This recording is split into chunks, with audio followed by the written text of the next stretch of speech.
This video is unofficially sponsored by my E6 subscription because, my wife says I need to promote it more.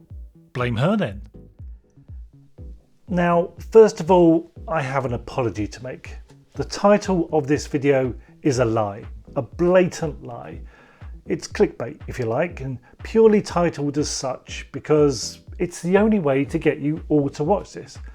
So this isn't 10 tips to better composition, or 10 composition rules only the pros know, or even 10 composition ideas I'd wish I'd known earlier. It's none of those.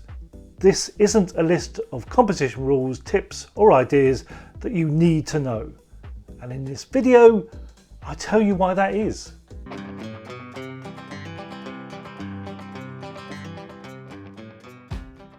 So I could have gone that route. I could have listed 10 basic composition ideas to help you improve your photography and be done with it.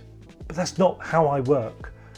I could have made a video advising you just to use the rule of thirds. That's always a good one. Or I could have suggested you always use foreground in your images. I could have suggested filling the frame wherever possible, or simply using lines to lead the viewer's eye into the picture. I could even have suggested using the golden spiral, but I've never understood that one. I don't think anyone does. However, I'm not going to suggest any of those. You can, of course, use those and your images will look nice using any one of those techniques. But they may also end up looking a bit boring and the same as everyone else's. If that's all you want, please go ahead and perhaps watch any one of a number of other YouTubers suggesting you try those very ideas to make your pictures better, and be happy that is the be and end all to good composition. Or maybe stick around to find out what I do instead.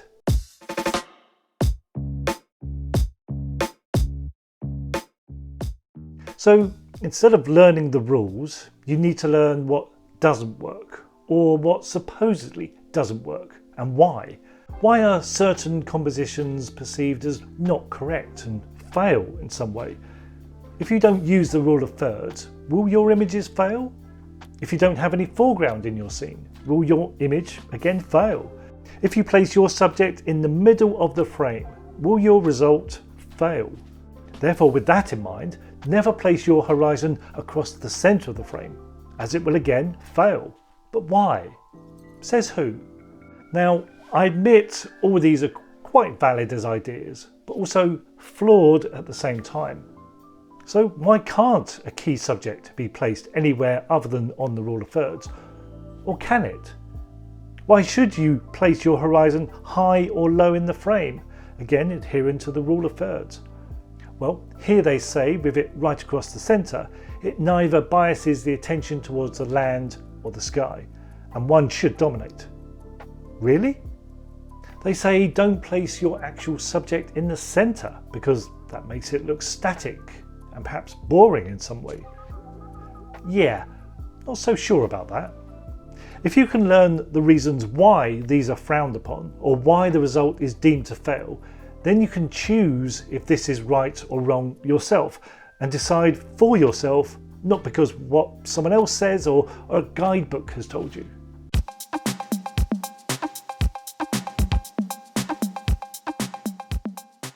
So, as far as I'm concerned, there's only one thing to think about with composition, one factor that you need to consider, and that is balance. Your image needs balance to work. Every composition is based around balance. Now, this unfortunately isn't as straightforward as it seems, as there are different types of balance. You can have elements equally spaced around the frame for balance. You can have foreground, midground and background for balance, or not. You can, if you wish, place your main subject on the rule of thirds for balance, but you can also place your subject dead centre of the frame for another type of balance. With the right subject, this is still balanced. You can place your subject or your horizon near the edge of the frame, and in the right situation, it too will be perfectly balanced.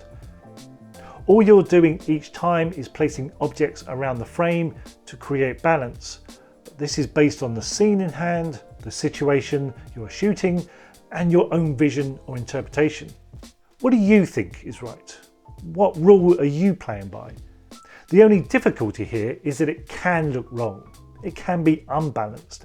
It's not just a case of placing things where you want and saying, that's right, because photography would be too easy then.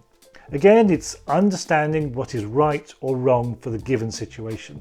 Not that it's rebelling and not using the rule of thirds, as in some cases, yes, that is the right way.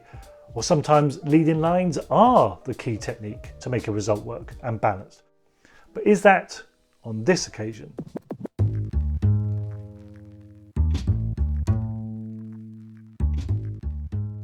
With all this in mind then, you need to be able to explain why the image works, why the composition works based on how you have placed and balanced your subjects. If this is conforming to the rule of thirds, why is that the best technique to use this time? If your horizon is on the upper third, tell me why. If your subject is placed in the center of the frame, why is that right for this given view? If the main subject is to be placed near the edge of the frame instead, fair enough, but why? If your main subject is neither dead center or on the rule of thirds, why is that right for this view, this capture? Or rather than telling me, as I won't be there, can you explain that to yourself? Does that make sense to you? When I compose my images, I'm not rebelling or trying to purposely break the rules. Of course, I enjoy the fact that I might be, but I'm working to my own ideas and rules, and I'm always clear in my mind why I'm doing so. For instance, I know that when some photographers use a strong diagonal leading line, they will always make sure it leads in and starts right in the bottom corner of the frame. Is that right or wrong? Well, neither, of course. I don't adhere to this unless I think it's right, and that can change for every photo. It's not a rule that I abide by, but I will use it when the situation suits. That's the difference.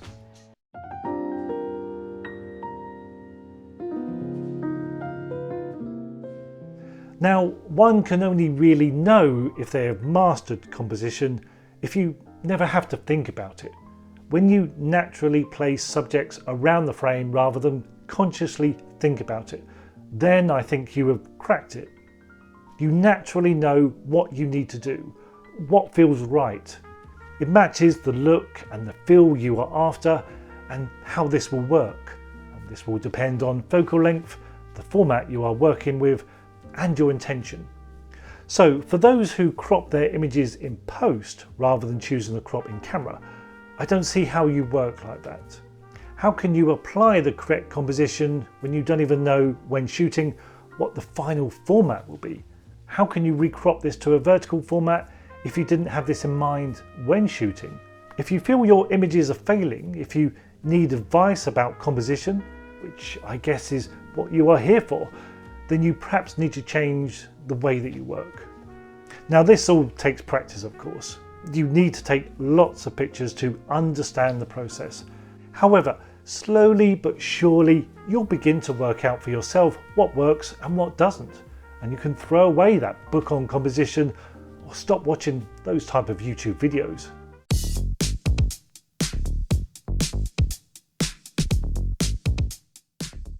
Photography gives you freedom. Freedom to express yourself and your ideas. You can photograph whatever you want, however you want. But if you want your images to stand out from everyone else's, you need to break free of the rules. But also know when they make sense. Apply them when the time is right, not because a guidebook tells you.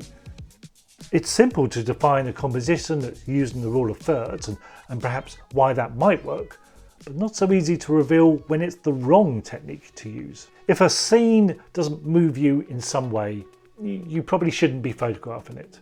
If it doesn't stir something inside you on some level, you will never really know how to compose that scene. So compose with feeling, rather than with guidelines or rules.